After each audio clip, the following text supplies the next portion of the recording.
90 రోజుల కోర్సు పూర్తి చేస్తే చాలు 100% ప్లేస్మెంట్ సపోర్ట్ తో సాఫ్ట్వేర్ జాబ్ మీ సొంతం. వెంటనే కోడ్ జ్ఞాన్ డెస్టినేషన్ ని సంప్రదించండి. Welcome to Suman TV. నేను మీ Suman TV Nag. Betting apps వీటి వల్ల చాలా మంది జీవితాలు నాశనం అయిపోయాయని చెప్పడంలో ఏమాత్రం సందేహం లేదు. అండ్ ఎప్పటికీ కూడా బెట్టింగ్ యాప్స్ అంటే ఇన్ఫ్లుయెన్సర్స్ గురించి మాత్రమే మాట్లాడుకుంటూ ఉన్నాము. వాళ్ళు ప్రమోట్ చేశారు కాబట్టి ఇలా అయింది అని చెప్పి ప్రమోట్ చేశారు. ప్రమోట్ చేసినటువంటి వాళ్ళు దర్జాగా కూర్చున్నారు, తినేశారు, అయిపోయింది. బట్ ఇంకా అదే బెట్టింగ్ యాప్లో నలిగిపోతూ ఉండేటువంటి వాళ్ళు చాలామంది ఉన్నారు. ఈ బెట్టింగ్ యాప్ సైకాలజీ ఏంటి, దాని గ్యాంబ్లింగ్ ఏంటి, ఏ విధంగా ఉంటుంది అనేది ఈరోజు మనతో పాటు brain and business coach Shravan Varanasi గారు ఉన్నారు. అది వారి మాటలోనే తెలుసుకుందాం. Hello sir. హలో నాగరాజ్ గారు. నేను జనరల్గా చూస్తున్నామండి బెట్టింగ్ యాప్స్ అని అంటే మనకి బాగా గుర్తొచ్చేటువంటిది ఇన్ఫ్లుయెన్సర్స్. మన తెలుగులో అయితే విపరీతంగా ఉన్నారు. దానికి సంబంధించి అసలు ఏమాత్రం డౌటే లేదు. వాళ్ళు బాగానే సంపాదించుకొని వాళ్ళు సమర్థించుకుంటున్నారు కూడా.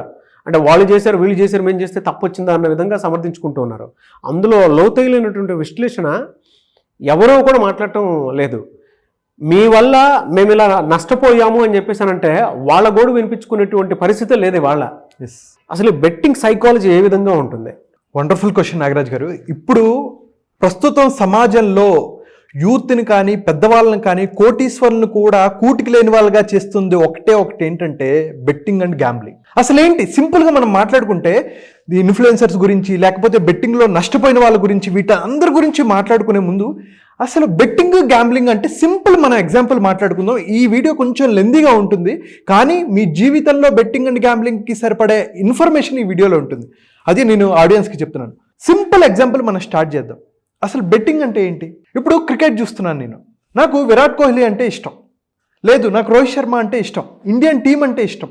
ఈ టీం గెలుస్తుంది అని చెప్పి నేను ఒక 5,000, 10,000 బెట్టింగ్ వేసి ఈ టీం గెలుస్తుంది అనే నమ్మకంతో ముందుకు వెళ్ళటమే దాన్ని బెట్టింగ్ అంటారు. ఓకే, అంటే ఒకళ్ళ కేపబిలిటీ బట్టి ఒకళ్ళ కెపాసిటీ బట్టి నేనేం చేస్తున్నా, డబ్బులు పెడుతున్నా, దాన్ని బెట్టింగ్ అంటారు. గ్యాంబ్లింగ్ అంటే ఇవన్నీ ఫ్రెండ్స్ లాగా అన్నదమ్ములు లాంటివి. గ్యాంబ్లింగ్ అంటే ఏంటంటే ఒక కెసినోలోకి వెళ్ళి ఒక ప్యాకాట్ ఆడటం లేదు రోలెట్ ఆడటం, అంటే అవుట్కమ్ నీకు తెలీదు, చాలా ఇంకా డేంజరస్. బెట్టింగ్ కన్నా గ్యాంబ్లింగ్ డేంజరస్. అయితే ఏ రాయి అయితే పళ్ళు ఓడగొట్టుకోవడానికి. ఒక సింపుల్ ఎగ్జాంపుల్ చెప్తాను నాగరాజు గారు. నా దగ్గర ఒక కాయిన్ ఉంది. కాయిన్కి ఏముంటుందండి?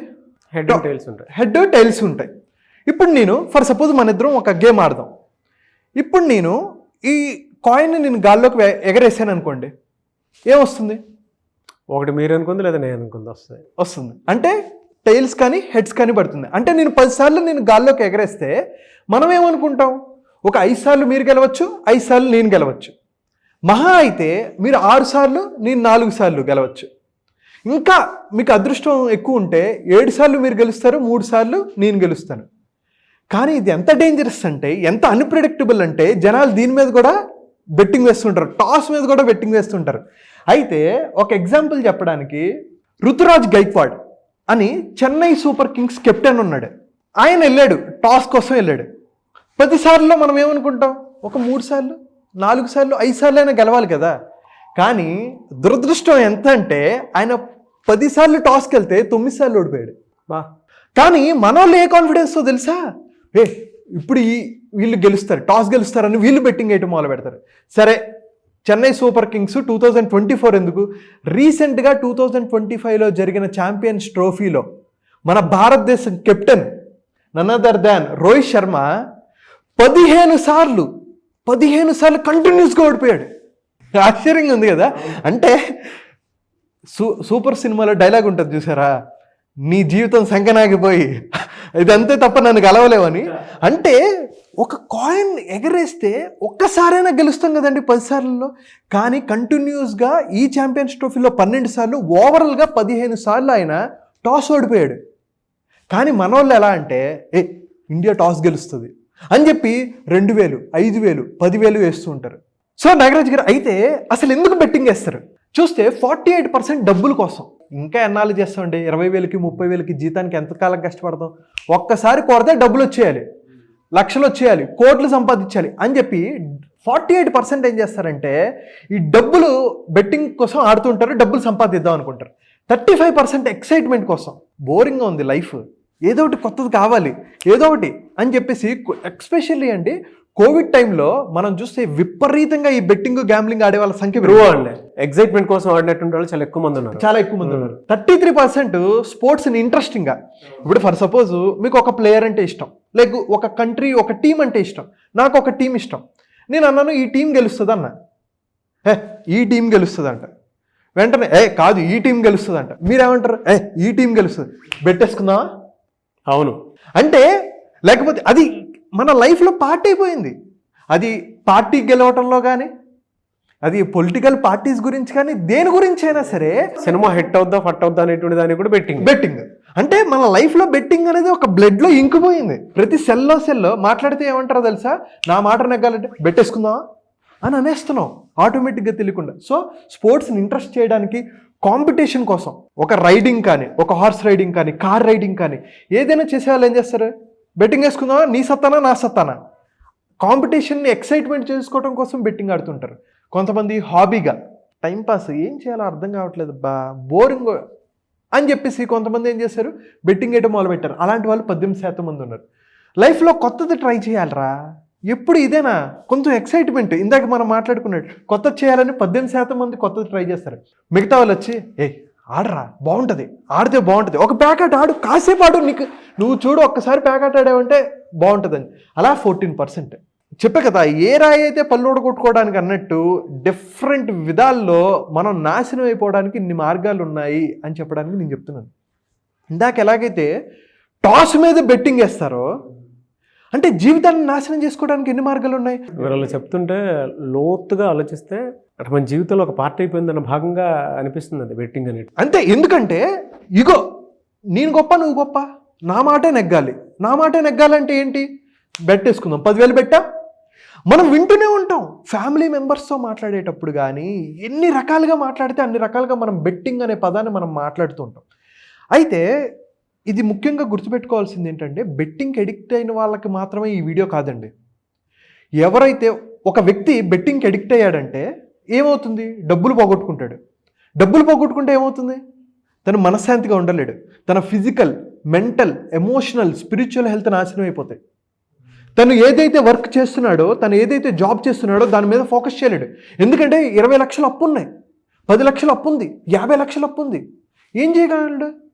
అరే ఈ అప్పు మీద అప్పు, అప్పు మీద అప్పు. ఇప్పుడు నెక్స్ట్ ఏం చేస్తారు? దొంగతనాలు చేయడం మొదలు పెడతారు. అది నేను నెక్స్ట్ మాట్లాడతా. అయితే ఈ వీడియో ఎవరికంటే, ఒక అక్కకి, చెల్లికి, ఒక తల్లికి, ఇంట్లో ప్రతి నాన్నకి, బాబాయికి, ఎవరైనా సరే ఈ వీడియో చూడాలి. ఎందుకంటే మన ఫ్యామిలీలో ఎవరో ఒకళ్ళు బెట్టింగ్కి ఎడిక్ట్ అయిపోయిన వాళ్ళు ఖచ్చితంగా ఉంటారు. ఎక్కడో ఒకటి అంటే ప్రతి ఫ్యామిలీ ఉండాలని మనం కోరుకోము, కానీ మనకు తెలియదు, ఎందుకంటే వాళ్ళు చెప్పరు కదా. నేను రీసెంట్గా ఎన్నో కౌన్సిలింగ్స్ తీసుకున్నానండి. ఎంత బాధ అనిపిస్తుంది అంటే, పేరెంట్స్ వచ్చి కన్నీళ్లు పెట్టుకుంటారు, కొంతమంది లేడీస్ వచ్చి కాళ్ళు పట్టుకుంటారు. సార్ మా ఆయన్ని బెట్టింగ్ నుంచి బయటికి తీసుకురండి సార్ అంటే గుండెలు తరిక్కిపోతాయండి. అది మేము చెప్పుకోలేము. డాక్టర్స్, ఇంజనీర్స్, స్టూడెంట్స్, సరే స్టూడెంట్స్ అంటే డబ్బుల కోసం ఆశపడ్డారు, చేశారంటే అర్థం ఉంది. పోలీస్ ఆఫీసర్స్ అండి, తర్వాత ఆర్మీ ఆఫీసర్స్, నేవీ ఆఫీసర్స్, నేను పేర్లు చెప్పకూడదు. గుంటూరులో ఒక టాప్ ఆర్థోపెడిషియన్, 25 years ఎక్స్పీరియన్స్ ఉన్న ఒక వ్యక్తి 80 లక్షలు పోగొట్టుకున్నాడు. ఆయనకి 80 లక్షలు పోగొట్టుకోవడం పెద్ద విషయం కాదు, కానీ దానివల్ల ఏమైందంటే ఆయన ప్రొఫెషన్ మీద ఫోకస్ చేయలేకపోతున్నాడు, హ్యాపీగా ఉండలేకపోతున్నాడు, ఇంట్లో వాళ్ళు రెస్పెక్ట్ పోగొట్టుకున్నాడు. ఆయనకంటే డబ్బులు ఉన్నాయి. ఒక నార్మల్, ఒక మిడిల్ క్లాస్ ఒక వ్యక్తి ఉన్నాడు అనుకోండి, వాళ్ళు 10 లక్షలు 15 లక్షలు పోగొట్టుకుంటే వాళ్ళ జీవితం అల్లకల్లోలం కదా. బెట్టింగ్ యాప్స్, లోన్ వాళ్ళు ఇంటి మీద పడుతున్నారు, లోన్ యాప్స్ వాళ్ళు ఇంటి మీదకి వస్తున్నారు. 30%, 40% క్రెడిట్ కార్డుల నుంచి లోన్ తీసుకొని బెట్టింగ్లు ఆడి జీవితాన్ని నాశనం చేసుకోవటం వల్ల వీళ్ళకన్నా ఎక్కువ ఇంపాక్ట్ అవుతుంది ఏంటంటే వాళ్ళ ఫ్యామిలీ మెంబర్స్, తల్లి, తండ్రి, లేకపోతే హస్బెండ్, ఇంట్లో పిల్లలు, అక్క, వీళ్ళందరూ ఇబ్బంది పడుతున్నారు. నా తమ్ముడిని ఎలాగైనా ఈ బెట్టింగ్ నుంచి బయటికి తీసుకురావాలని చెప్పేసి వస్తున్నారు. ఒకసారి స్టాటిస్టిక్స్ మాట్లాడుకుంటే నాగరాజ్ గారు, మన భారతదేశంలో 140 కోట్ల మంది జనాభాలో 28 కోట్ల మంది బెట్టింగ్ ఆడేవాళ్ళు ఉన్నారు. 28 కోట్ల మంది అంటే ఎంత దారుణంగా ఉంది చూడండి. ఆల్మోస్ట్ ప్రతి ఇంటికి వెళ్ళిపోయింది. నేను ఇందాక చెప్పినట్టు ప్రతి ఇంట్లో బెట్టింగ్ ఆడేవాళ్ళు ఉన్నారు. అంటే యాక్టివ్గా 12 కోట్ల మంది ఉన్నారు. అంటే ఏదో ఒక చిన్న బెట్టింగ్ అయినా, అది ఆన్లైన్ బెట్టింగ్ అయినా అవ్వచ్చు, ఆఫ్లైన్ బెట్టింగ్ అయినా అవ్వచ్చు, కోడి పందాలు అవ్వచ్చు, ఏ రకంగా చూసుకున్నా 140 కోట్ల మందిలో 12 కోట్ల మంది యాక్టివ్గా బెట్టింగ్ ఆడుతున్నారు. అంటే మన దేశం ఎంత డిస్ట్రాక్షన్కి, లోనవుతుందో మనం అర్థం చేసుకోవచ్చు. డిజాస్టర్కి దగ్గరగా ఉన్నాం మనం. ఎందుకంటే వీళ్ళు తర్వాత ఎటువంటి మైండ్ సెట్లో ఉంటారు అనే దాని గురించి మాట్లాడుకుందాం. చూడండి, ఈ బెట్టింగ్ మార్కెట్ మనం భారతదేశంలో చూసుకుంటే 1,80,000 కోట్లు. 1,80,000 కోట్లు ఆల్మోస్ట్ కొన్ని దేశాలు కూడా మనం కొనేయచ్చు. దాంట్లో 1,80,000 కోట్లలో ఆన్లైన్ బెట్టింగ్ ఎంత ఉందంటే 75,000 కోట్లు. కేవలం ఆన్లైన్ ద్వారా బెట్టింగ్ ఆడేవాళ్ళు, అది తీన్పత్తి అవ్వచ్చు, రమ్మీ, ఆన్లైన్ రమ్మీ అవ్వచ్చు, ఇలాంటి వాళ్ళు ఆడేవాళ్ళు 75,000 కోట్లు. క్రికెట్ సీజన్ వచ్చింది, ఇప్పుడు ఛాంపియన్స్ ట్రోఫీ జరిగింది, ఇప్పుడు ఐపీఎల్ వస్తుంది. ఈ టైంలో ఆల్మోస్ట్ జరిగే బిజినెస్ ఎంత అంటే 50,000 కోట్లు. తర్వాత ఓన్లీ ఆన్లైన్ బెట్టింగ్, ఆఫ్లైన్ బెట్టింగే కాదు కదా, ట్రెడిషనల్గా ఈ ఆన్లైన్ ఇవన్నీ ఇప్పుడు వచ్చాయి, ఒక 4-5 ఇయర్స్ నుంచి వచ్చాయి. కానీ ఎప్పటి నుంచో గోవా కానీ, లాస్ వేగస్, ఆ పేర్లోనే ఉంది లాస్ వేగస్, వేగంగా లాస్ అవుతాం డబ్బులు, దాని పేరే అలా పెట్టారు. చూస్తే 55,000 కోట్లు. ఈ నెంబర్లు ఎంత బాధేస్తుందంటే అండి, నేను చూశాను కొన్నిసార్లు గోవా క్యాసినోకి వెళ్ళి వీళ్ళ మైండ్ సెట్ ఎలా ఉంటుంది, వీళ్ళ ఎమోషనల్ స్టేట్ ఎలా ఉంటుందని చెప్పి దాని మీద నేను రీసెర్చ్ చేస్తే, ఒక అతను నా కళ్ళ ముందు 25 లక్షలు పోగొట్టుకున్నాడు. Mumbai business man. ఒక స్టూడెంట్ 15 లక్షలు పోగొట్టుకున్నాడు. అతనికి ఎక్కడి నుంచి వచ్చాయి? వాళ్ళ నాన్న బిజినెస్ మ్యాన్ అయ్యి ఉండి ఆ డబ్బులు తీసుకొని వచ్చి దీంట్లో పెట్టినోడు కాదా? నిమిషంలో హార్ట్ అటాక్లు వచ్చి పోతారేమో అంత భయం వేస్తుంది అనమాట. ఫ్రస్ట్రేట్ అయిపోతారండి, ఇలా కొట్టేస్తారు, ఇలా డబ్బులు ఎందుకు పోయాయి. ఎదురుగా ఈ గేమ్ ఆడిచ్చే ఒక వ్యక్తి ఉంటారు, లేడీ కానీ జెంట్ కానీ ఉంటారు అనమాట. వీళ్ళు డబ్బులు పోయిన వెంటనే వాళ్ళ మీద అరుస్తూ ఉంటారు. వాళ్ళ పని ఏంటి? అసలు కెసినో ఎందుకు పెట్టారండి? వాళ్ళు డబ్బులు సంపాదించుకోవడం కోసం. నీకు డబ్బులు ఇవ్వడానికి వాడు కెసినో పెట్టలా. బెట్టింగ్ ఆన్లైన్ యాప్స్ తయారు చేసిన వాళ్ళు నీకు డబ్బులు ఇవ్వడానికి వాళ్ళు యాప్స్ తయారు చేయాల. Smartest brains in the world, ఒక ఐఐటీలో చదివి, ఎన్ఐటీస్లో చదివి, ఒక టాప్ కంప్యూటర్ సైన్స్ స్టూడెంట్స్ని వాళ్ళు తీసుకొని ఒక లాజికల్గా కోడ్ తయారు చేపించి, అరే మొదట్లో వాడికి డబ్బులు ఇవ్వు, తర్వాత అంతా మనం లాగేద్దాం అనే ఒక ఆల్గరిథమ్స్ని క్రియేట్ చేపించి అంత లాజికల్గా వాళ్ళు యాప్స్ని తయారు చేస్తున్నారు. కానీ మన అమాయకత్వమో మూర్ఖత్వమో, ఒకప్పుడు డబ్బులు వచ్చాయి కదా ఇంకా వస్తూ ఉంటాయి అని చెప్పేసి ఆడుతూ ఉంటారు. దాని గురించి మేము మాట్లాడతాను. అయితే చూడండి కామెంట్స్, మనం ప్రీవియస్గా, ఇప్పుడంటే చాలామంది మాట్లాడుతున్నారు, మనం 2 years బ్యాకే మన ఇద్దరం మాట్లాడుకొని బెట్టింగ్ గ్యాంబ్లింగ్ మీద వీడియోస్ చేసాం. దాని కింద కామెంట్స్ చూడండి. నేను 2Kతో స్టార్ట్ చేసి 8 lakhs పోగొట్టుకున్నా. నాకు అలవాటు లేదు బెట్టింగ్ తప్ప. ఆ బెట్టింగ్ మొదలైంది అక్కడి నుంచి నా పతనం స్టార్ట్ అయింది. నేను కూడా బాల్ టు బాల్ బెట్టింగ్ వేయటం మొదలుపెట్టాను. ఎవరు నా ఫ్యామిలీ మెంబర్స్ మాట్లాడట్లేదని కామెంట్ పెట్టారు. నా husband 8 lakhs bad time spend చేస్తున్నాను. వాళ్ళ ఉద్దేశం ఏంటంటే మా పిల్లల భవిష్యత్తు ఏంటి అని చెప్పి కొంతమంది పెట్టారు. ఇంకా చూస్తే అండి 4 lakhs బెట్టింగ్ ద్వారా కోల్పోయా. మనశ్శాంతి ఉండదు, కుటుంబంలో సంతోషం కరువు. దయచేసి ఎవరో బెట్టింగ్ జోలికి పోకండి, అనుభవించి చెప్తున్నాను. నా నెల జీతం 15,000. నవంబర్ నుంచి ఫిబ్రవరి వరకు 4 నెలల్లో 70,000 కోల్పోయాను కెసినో బెట్టింగ్లో. బెట్టింగ్లో ఒక్కడు కూడా గెలవలేడు, ఎవరో ఆడకండి. ఇక్కడ చూడండి ఈ కామెంట్, మీరు చెప్తుంది అక్షర సత్యం, క్షవరం అయితే కానీ వివరం రాదు అని. నేను మీరు చెప్పినట్లుగానే ఆడేవాడిని. మొదట్లో 1,00,000 2 లక్షలు వచ్చాయి. అక్కడి నుంచి నా పతనం మొదలైంది. ఇప్పుడు చాలా అప్పుల్లో మునిగిపోయారు. దాదాపు 1,20,000 జీతం పొందుతూ కూడా అప్పులు తీర్చలేక ఇబ్బంది పడుతున్నాను. 3.5 crores లాస్ అయిపోయారు. కింద కామెంట్ బాక్స్లో పెట్టిన వాళ్ళు, దేవుడి సన్నిధిలో వెళ్ళి మా పాప మీద బెట్టింగ్ నేను ఆపేస్తానన్నాను కానీ ఆపలేకపోతున్నాను. అయితే మన ఉద్దేశం ఏంటంటే నాగరాజు గారు, ఇంతమంది కోల్పోయినా మనం ఎందుకు బెట్టింగ్ మీద అవేర్నెస్ క్రియేట్ చేస్తున్నామంటే, ఎవరైతే స్టార్ట్ చేయబోతున్నారు, just I started playing yesterday, after your video I stopped. మన వీడియో చూసి 2 ఏళ్ల క్రితం చేసిన వ్యక్తి అప్పుడే ఆడటం మొదలుపెట్టి అరే డబ్బులు రావు అనే విషయాన్ని ఆయన గ్రహించి వీడియో ఆపాడు. మన ఉద్దేశం ఏంటంటే, ఎవరైతే ఆడబోతున్నారో వాళ్ళని ఆపాలి, ఎవరైతే ఆడి మునిగిపోతున్నారో వాళ్ళని బయటికి తీసుకురావాలి.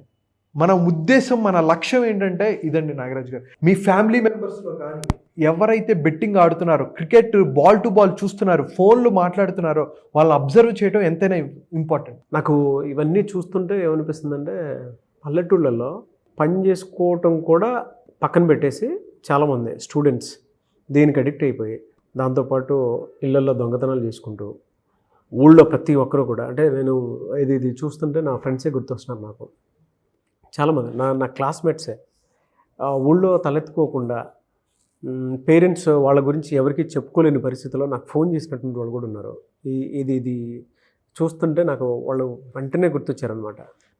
అలాంటి అవేర్నెస్ తోటే మీ ఇందాక చిన్న కామెంట్ ఉంది చూసారా, just I started playing yesterday, after your video I stop today after watching your video అని చెప్పేసి పెట్టడం జరిగింది. చాలా హ్యాపీ ఫీల్ అయ్యాను. మేబీ వాళ్ళకి మంచి జరిగితే చాలా నేను అనుకుంటున్నాను. ఈ సైకాలజీ అసలు ఎలా స్టార్ట్ అవుతుందంటే, అంటే ఈ వాడు బెట్టింగ్లో ఉన్నాడు అని మనకు ఎలా, అంటే ఇంట్లో వాళ్ళైనా సరే ఎలా తెలుసుకోవాలి? ఎందుకంటే ఇవాళ నేను చెప్తున్నాను కదా, మా క్లాస్మేట్స్ వాళ్ళ పేరెంట్సే నాకు ఫోన్ చేసినటువంటి పరిస్థితులు నేను చాలా చూశాను. మరి అది మీరు గమనించలేదా అంటే ఎలా తెలుస్తుంది అని చెప్పేసి అడిగినటువంటి వాళ్ళే ఉన్నారు. అందుకే అడుగుతున్నాను, ఎలా అది? Sir wonderful question. అసలు ఫస్ట్ థింగ్ ఎడిక్షన్ అంటే ఏంటో అర్థం చేసుకుందాం.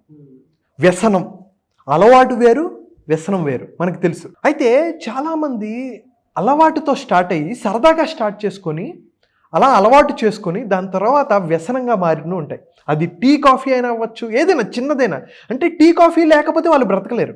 అసలు ఎడిక్షన్ అంటే ప్రాపర్ మీనింగ్ అంటే ఏంటంటే, ఇది నాకు చెడు చేస్తుంది అయినా సరే దాన్ని వదలలేకపోతున్నాను అంటే నువ్వు వ్యసనంలో ఉన్నట్టు. అది ఎమోషనల్గా డ్యామేజ్ చేయొచ్చు, ఫిజికల్గా డ్యామేజ్ చేయొచ్చు, స్పిరిచువల్గా డ్యామేజ్ చేయొచ్చు. ఏ రకంగా అయినా సరే అది నాకు చెడు చేస్తుంది. డ్రగ్స్ ఉన్నాయండి, డ్రగ్స్ చెడు చేస్తుంది, నీ శరీరానికి చెడు చేస్తుంది, నీ మైండ్ సెట్కి చెడు చేస్తుంది, కానీ దాన్ని వదలలేరు అంటే ఎడిక్ట్ అయిపోయారు. ఈ ఎడిక్షన్లో కూడా మల్టిపుల్ ఉన్నాయి. సబ్స్టెన్స్ ఎడిక్షన్ అంటారు. సబ్స్టెన్స్ ఎడిక్షన్ అంటే ఒక సిగరెట్ వీళ్ళకి స్ట్రెస్ అనిపిస్తున్నప్పుడల్లా సిగరెట్ తాగుతూ ఉంటారు. అంటే రోజుకు ఒక 4 సార్లు 5 సార్లు. లేదు డ్రింకింగ్ ఎడిక్షన్ అంటే ఇవేంటంటే సబ్స్టెన్స్లు అంటారు. సో ఒక సిగరెట్, ఒక ఆల్కహాల్, ఒక డ్రగ్స్, ఇవన్నీ ఏంటంటే ఒక సబ్స్టెన్స్ అనమాట. ఇది ఇప్పుడు మనం మాట్లాడేది ఎక్కువ ఏంటి, బిహేవియరల్ ఎడిక్షన్. అంటే దీనివల్ల ఏమవుతుంది, బిహేవియర్లో మార్పులు వస్తూ ఉంటాయి. వాళ్ళు మాట్లాడే విధానం, వాళ్ళు ఆలోచించే విధానం, వాళ్ళు స్పందించే విధానం మొత్తం మారిపోతూ ఉంటుంది. అదే మనకు తెలియకుండానే, అది మీరు అనుకుంటే ఒక ఆన్లైన్, ఇప్పుడు చిన్నపిల్లలు కూడా కొంతమంది కోపానికి ఎక్కువ ఎందుకు గురవుతూ ఉంటారంటే పేరెంట్స్కి అర్థం కావట్లా. వాళ్ళు ఫోన్ ఎక్కువ చూడటం వల్ల, వాళ్ళు చూసే షార్ట్స్ వల్ల. ఇది ఒక ప్రాసెస్ ఓరియంటెడ్ అనమాట. ఈ ప్రాసెస్లో వీళ్ళు నలిగిపోతున్నారు. ఈ నలిగిపోయి నెమ్మదిగా వీళ్ళ బిహేవియర్ మారిపోతుంది, వీళ్ళ సైకాలజీ మారిపోతుంది.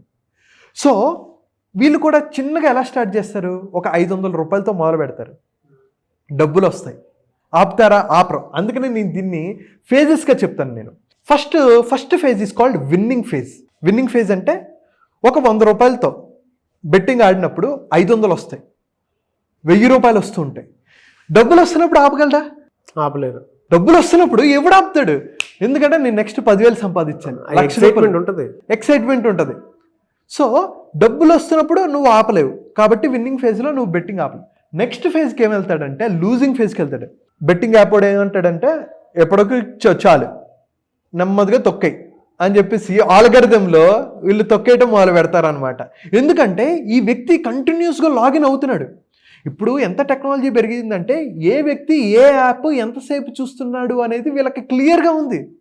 సో వాడికి మొన్నటి వరకు డబ్బులు వచ్చాయి కదా, ఇప్పుడు లూజింగ్ ఫేజ్లోకి వెళ్తుంటాడు. ఇప్పుడు నెమ్మదిగా 5,000 పోతూ ఉంటుంది, 10,000 పోతూ ఉంటుంది, 25,000 పోతూ ఉంటుంది. వీడు ఎలా ఆలోచిస్తాడంటే, అరే మొన్నటి వరకు డబ్బులు వచ్చాయి కదరా, ఇప్పుడు ఎందుకు డబ్బులు పోతున్నాయి అని చెప్పి అనుకుంటాడు. అయితే ఇక్కడ ప్రాబ్లం ఎక్కడ వస్తుందంటే, ఈ డబ్బులు పోయాయి నా వల్ల కాదు అని చెప్పి ఆపుకోలేకపోతున్నారు. ఈ లాసెస్ని రికవర్ చేసుకోవడం మొదలు పెడతారు, దీని మీద ఫోకస్ చేసడం మొదలు పెడతారు, సిస్టమ్తో పోటీ పడటం మొదలు పెడతారు, దాంతో ఈగో క్లాష్లకు వెళ్తూ ఉంటారు, పెడతారు, ఇంకా డబ్బులు పెడుతూ ఉంటారు. అప్పుడు థర్డ్ ఫేజ్లోకి వెళ్తారు. దాన్నే డెస్పరేషన్ ఫేజ్ అంటారు. అంటే అరే మొన్నటి వరకు డబ్బులు వచ్చాయి, తర్వాత లాస్లోకి వెళ్ళాను, ఈ లాస్ ఎందుకు వస్తుంది, ఈ లాస్ని రికవర్ చేయడం కోసం 1,00,000 రూపాయలు, మన సామెత ఉంది కదండి, ఎక్కడ పోయినవి అక్కడే ఎత్తుక్కోవాలని. అవును, అది మాత్రం బెట్టింగ్లో చేయకూడదు.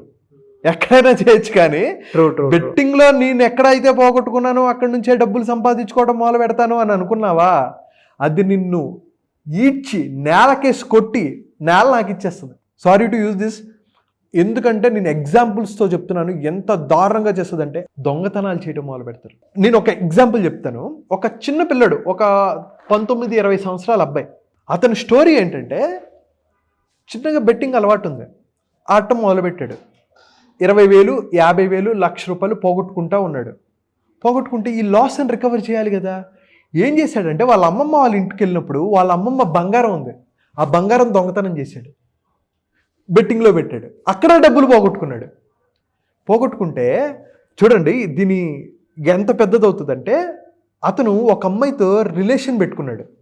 ఆ అమ్మాయి వీడు ఉండేది గుంటూరులో, ఆ అమ్మాయి ఉండేది బెంగళూరులో. ఆ అమ్మాయితో ఆన్లైన్లో వీడు బాగా మాట్లాడతాడు. ఆ అమ్మాయికి పెళ్ళైపోయింది, 2 పిల్లలు ఉన్నారు. ఆ అమ్మాయిని ట్రాప్ పెట్టేశాడు డబ్బుల కోసం. ఆ అమ్మాయి వీడిని జెన్యూన్ అనుకుంది, నమ్మేసింది. నమ్మితే ఎంతవరకు వెళ్ళిందంటే వీడు బెంగళూరు వెళ్ళాడు ఆ అమ్మాయి కోసం. బెంగళూరు వెళ్తే వీడి మాటలు వినేసి పెళ్ళయి 2 పిల్లలు ఉన్న ఆమె బంగారం వీడికి ఇచ్చేసింది, 3.5 లక్షలు విలువైన బంగారం.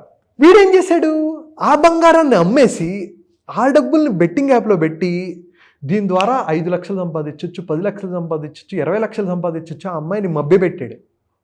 సరే అని చెప్పి ఇచ్చింది. ఆ డబ్బుల్ని తీసుకొని వచ్చి మళ్ళీ బెట్టింగ్లో పోగొట్టుకున్నాడు. ఇప్పుడు ఆ అమ్మాయి అడిగింది, అరే నిన్ను నమ్మాను, నువ్వు డబ్బులు ఇస్తానన్నావు ఏంటి అంటే, ఇప్పుడు ఎందుకంటే భర్తకి చెప్పులుకోలేదు. భర్త అడిగితే అంటే ఎవ్రీడే చెక్ చేయరు కదండి, రోజు నీ బంగారం ఉందా, రోజు నీ బంగారం ఉందా అని అడగరు కదా. ఈ అమ్మాయి డల్గా ఉండేది. ఏంటి డల్గా ఉన్నావు అంటే, ఏం లేదులే అని. ఒకరోజు అతనికి డౌట్ వచ్చింది, ఎందుకో నువ్వు డౌట్గా ఉన్నావు, ఏమైనా అయిందా అని చెప్పేసి మొత్తం చెక్ చేయటం మొదలు పెడితే బంగారం మిస్ అయింది. ఇప్పుడు ఆయన ఏం చేశాడు, ఇతని మీద కంప్లైంట్ చేశాడు. కంప్లైంట్ చేస్తే ఈ బెంగళూరు పోలీసులు ఏం చేశారు, వీడిని పట్టుకున్నారు. ఇంట్లో నుంచి 40 రోజులు తల్లిదండ్రులకి ఇన్ఫర్మేషన్ కూడా ఇవ్వాల. వీడి ఇంట్లో నుంచి వెళ్ళిపోయాడు. పోలీసులు పట్టుకొని చితక్ కొడితే అప్పుడు ఈ పేరెంట్స్కి ఫోన్ చేస్తే ఈ పేరెంట్స్ ఇక్కడ నుంచి బెంగళూరు వెళ్ళి వాడిని విడిపించుకొని వాళ్ళకి డబ్బులు పెట్టుకొని వాళ్ళు కాలు పట్టుకొని వాడిని తీసుకొని వచ్చి కాపాడుకున్నారు. దాని తర్వాత మన దగ్గర కౌన్సిలింగ్కి వచ్చారు. ఇది అబద్ధం కాదు, ఇది నిజం. నా దగ్గర కౌన్సిలింగ్ వచ్చినప్పుడు నేను కూడా కూర్చున్నాను కాబట్టి. బ్రెయిన్ ఎంత ఫాస్ట్గా పరిగెడుతుందంటే, ఒక పిల్లోడు ఇలా కూడా ఆలోచిస్తాడా అనే రియాలిటీలో అతన్ని చూసిన తర్వాత నాకు చాలా భయం వేసింది. పిల్లల్ని పెంచేటప్పుడు ఎంత శ్రద్ధగా పెంచాలరా బాబు అన్న థాట్ వచ్చింది. మీరు ఇందాక చెప్పినటువంటి సైకాలజీ చాలా డీప్గా లోపలికి వెళ్తూ ఉంటే, నాతో నేను లేదంటే బెట్టింగ్ ఆడేవాళ్ళు ఎవరైతే ఉంటారో వాళ్ళతో వాళ్ళు మాట్లాడుకునేటువంటి స్పేస్ని మీరు క్రియేట్ చేశారని అనిపించింది నాకు. Thank you so much for that. అంటే అంత దారుణంగా ఉన్నారు కూడా, అంత దారుణంగా నేను మాట్లాడటం ఇంకోవడంలో వాళ్ళ పక్కన కొద్దిసేపు మీరు కూర్చొని మాట్లాడండి, లేదా వాళ్ళు చూడండి, మీకు తెలియనటువంటి కొత్త ప్రపంచం కనిపిస్తుంది. అరే నా పక్కనున్న మా వాడు ఇలా ఉంటాడా అని. ఆల్రెడీ అనుభవిస్తున్నటువంటి వాళ్ళకి తెలుసు ఎలా దారుణంగా తయారవుతారు, ఎలా దారుణంగా బిహేవ్ చేస్తారు అనేటువంటిది. దేనికైనా పాల్పడిపోతారు వాళ్ళు, ఇంకా తెగించేస్తారు ఇంకంతే. సో 4th ఫేజ్కి ఏంటంటే డెస్పరేషన్ ఫేజ్ తర్వాత హోప్లెస్ ఫేజ్. ఈ హోప్లెస్ ఫేజ్లో ఏంటంటే ఇంకా వాళ్ళు డిసైడ్ అవుతారు, నాకు ఇంకా డబ్బులు రావు అనేది లాస్ట్ అటెండ్ అయిన తర్వాత ఇంకా అర్థం చేసుకొని ముందు నుంచి మనం అదే చెప్తున్నాం, అరే బాబు నీకు డబ్బులు రావు, ఎక్కడైతే డబ్బులు పోగొట్టుకున్నావో అక్కడ నుంచి డబ్బులు తెచ్చుకుందాం అని అనుకోవటం చాలా కష్టం అని చెప్పి మనం చెప్తాం. చివరికి ఏంటంటే హోప్లెస్ ఫేజ్కి వచ్చిన తర్వాత వాళ్ళ నోట్లో నుంచి వచ్చే మాట, నేను చచ్చిపోతా, నేను బ్రతికి వేస్ట్, నా వల్ల ఎవరికి ఉపయోగం లేదు, నేను తల్లిదండ్రులకు ఏమీ చేయలేదు అని చెప్పి వాళ్ళు బాగా ఇబ్బంది పడిపోయి వేరే వాళ్ళని ఇబ్బంది పెట్టి, ఇప్పుడు వైఫ్కి కానీ మిగతా వాళ్ళకేంటి, అరే పిల్లలు ఉన్నారు, నువ్వేమైనా అయిపోతే నా పరిస్థితి ఏంటని చెప్పి వాళ్ళు బంగారం అమ్మేసుకొని మిగతావన్నీ చేసి, అయినా సరే వీళ్ళు కొన్నిసార్లు ఏంటంటే ఇంకా కొంతమంది బెట్టింగ్లో నుంచి బయటికి రారు. ఏదో ఒక హోప్, ఎక్కడో ఒక హోప్, నేను మళ్ళీ డబ్బులు సంపాదించుకోగలను అనే హోప్ ఉంటుంది. సో ఇది ఫేజెస్ అండి. మీ పిల్లలు మీరు అర్థం చేసుకోండి, ఇప్పుడు ఐపీఎల్ స్టార్ట్ అవుతుంది, ఐపీఎల్ జరగబోతుంది. మీరు అర్థం చేసుకోవాల్సింది ఏంటంటే, మీ పిల్లలు ఆడుతున్నారా, మీరు వెంటనే ఫోన్ చేసి దయచేసి నాన్న బెట్టింగ్ జోలికి వెళ్ళొద్దు అని చెప్పి మీరు మిమ్మల్ని చెప్పుకోవాల్సింది. ఎందుకంటే నాగరాజ్ గారు, రోజుకి మనం ఒకరితో మనం కౌన్సిలింగ్ చేసుకున్నా సంవత్సరానికి నేను ఎంతమందికి చేయగలను, 365 మంది. 10 సంవత్సరాలు చేస్తే 3650. అంటే రెస్ట్లెస్గా రోజు నేను ఒకరితో మాట్లాడగలిగితే 2 గంటలు మనం 3 గంటలు మనం వాళ్ళతో మాట్లాడుతూ ఉంటాం. అలా రోజుకి ఒకరితో మాట్లాడగలిగితే 3650. 10 సంవత్సరాలకి, 20 సంవత్సరాలకి ఆల్మోస్ట్ 7500, 8000 మంది. అంటే నేను 30 సంవత్సరాలు చేసినా సరే నేను 10,000 మంది కన్నా నేను చేయలేను కదా. అందుకే ఇలాంటి వీడియోస్ అవేర్నెస్ కిందకి చాలా బాగా వెళ్తాయి. అదే అండి, 10 కోట్ల మంది తెలుగు వాళ్ళలో 10,000 మందిని నేను కష్టపడినా, నా జీవితాంతం కష్టపడినా 10,000 మందికి నేను 1-on-1 మాట్లాడగలను. సో ఇది సాధ్యమయ్యేది కాదు. ఈ వీడియో మీరు ప్రతి ఒక్కరికి షేర్ చేయండి. మీ ఇంట్లో ఫ్యామిలీ మెంబర్ బెట్టింగ్కి అడిక్ట్ అయినా అవ్వకపోయినా, మీ ఇంట్లో యూత్, ఒక యంగ్ పర్సనే కాదండి, పెద్దవాళ్ళు కూడా. ఎందుకంటే నా ఎక్స్పీరియన్స్లో 40 సంవత్సరాల వాళ్ళు, 50 సంవత్సరాల వాళ్ళు, డాక్టర్సు, పెద్ద పెద్ద engineers, police officers, navy officers కూడా ఉన్నారు. ముంబై నావీ ఆఫీసర్ కూడా ఉన్నారండి, 2 కోట్లు పోగొట్టుకున్నాడు. ఆయన పరిస్థితి ఏంటంటే నా పిల్లల ఎడ్యుకేషన్ గురించి దాచిపెట్టుకున్న డబ్బులండి ఒక వ్యక్తి నేను చెప్పాడు అని చెప్పేసి బెట్టింగ్లో పెట్టేశాడు. అది బెట్టింగే అవ్వక్కర్లేదు, అది స్టాక్ మార్కెట్ ట్రేడింగ్ అయినా అవ్వచ్చు, క్రిప్టో కరెన్సీ అయినా అవ్వచ్చు. మీకు నాలెడ్జ్ లేకపోతే మీరు దయచేసి వేరే వాళ్ళ మాటలకి ప్రభావితం అయ్యి మీరు ఎప్పుడూ డబ్బులు పెట్టద్దు అనేది నేను నొక్కి నాగరాజు గారి ఇంటెన్షన్ కూడా అదే. చేయాలి సార్ ఈ వీడియోస్, మనం ఎంతోమందికి హెల్ప్ చేయాలి అనేది. ఈ వీడియో మీరు ప్రతి ఒక్కరికి షేర్ చేయండి, ఎందుకంటే మీ ఫ్యామిలీ మెంబర్స్లో కానీ మీ చుట్టాల్లో కానీ ఖచ్చితంగా ఒక వ్యక్తి బెట్టింగ్ ఆడేవాళ్ళు ఖచ్చితంగా ఉంటారు, వాళ్ళకి ఇది హెల్ప్ అవుతుంది. Anyways thank you so much for the responsibility. అంటే సొసైటీకి మీరు ఇచ్చినటువంటి మంచి గిఫ్ట్ అనుకోవాలి ఇటువంటి వీడియోస్. ఐ హోప్ ఎవరైనా సరే థెరపీ కోసం కనుక మీరు చూస్తున్నట్లయితే శ్రవణ్ గారు హీఈస్ అ బ్రెయిన్ కోచ్. ఆయనకి తెలుసు ఒక బ్రెయిన్ కనుక అప్స్కిల్ అవ్వట్లేదు, ఒక ట్రామాలోకి వెళ్ళిపోయి ఉంది, ప్రోగ్రామింగ్ ఆ విధంగానే ఉంది, దాన్ని రీప్రోగ్రామ్ చేసే పరిస్థితి కష్టంగా ఉందని చెప్పేసి మీకు అనిపిస్తాయి. అంటే మీ పిల్లాడు మాట వినకపోయినా, మీ హస్బెండ్ ఎవరైనా సరే మాట వినకపోయినా సరే, మీరు బెట్టింగ్లో ఉన్నా సరే, మీరు స్టాక్ మార్కెట్లో ఇన్వెస్ట్ చేసి జీవితాన్ని నాశనం చేసేసుకుంటున్నా సరే, అడిక్షన్ కిందకి వెళ్ళిపోయింది అనుకున్నప్పుడు డెఫినెట్గా థెరపీకి తీసుకురండి. అది కనుక మీరు శ్రవణ్ గారి దగ్గరికి తీసుకురావాలి అనుకునేటువంటి వాళ్ళు, సో శ్రవణ్ గారు టైం ఇస్తారు ఖచ్చితంగా అండి. అయితే నేను చెప్పేదండి, ఎవరైతే మనల్ని అప్రోచ్ అవ్వాలనుకుంటున్నారో ఫస్ట్ థింగ్ నేను ఒక కాన్ఫిడెన్స్గా చెప్పేది ఏంటంటే మీ డీటెయిల్స్ ఎవరికి షేర్ చేయమండి. చాలా కాన్ఫిడెన్షియల్గా ఉంటాము. మీరు ఎంత ఓపెన్గా వచ్చి మీ ప్రాబ్లం చెప్పుకుంటే అంత ఈజీగా మనం అంత డీటెయిల్డ్గా మనం దాని గురించి మాట్లాడుకుంటాం, దాన్ని సాల్వ్ చేయడానికి కష్టపడదాం. సో ఆ విధంగా కూడా స్క్రీన్ మీద కాంటాక్ట్ నెంబర్ కనిపిస్తుంది, దాన్ని మీరు కాలర్ మెసేజ్ వాట్సాప్ చేసి అపాయింట్మెంట్ బుక్ చేసుకోవచ్చు. అండ్ ఈ వీడియో లైక్ చేయండి, షేర్ మాత్రం తప్పకుండా చేయండి. ఇలాంటి మరిన్ని వీడియోస్ కోసం మా ఛానల్ ఫాలో అవ్వండి. Thank you so much Sravan garu. Thank you so much Nagaraj garu. Suman టీవీలో మీ పర్సనల్ అండ్ బిజినెస్ ప్రమోషన్స్ కోసం కింది నెంబర్కి కాంటాక్ట్ చేయండి.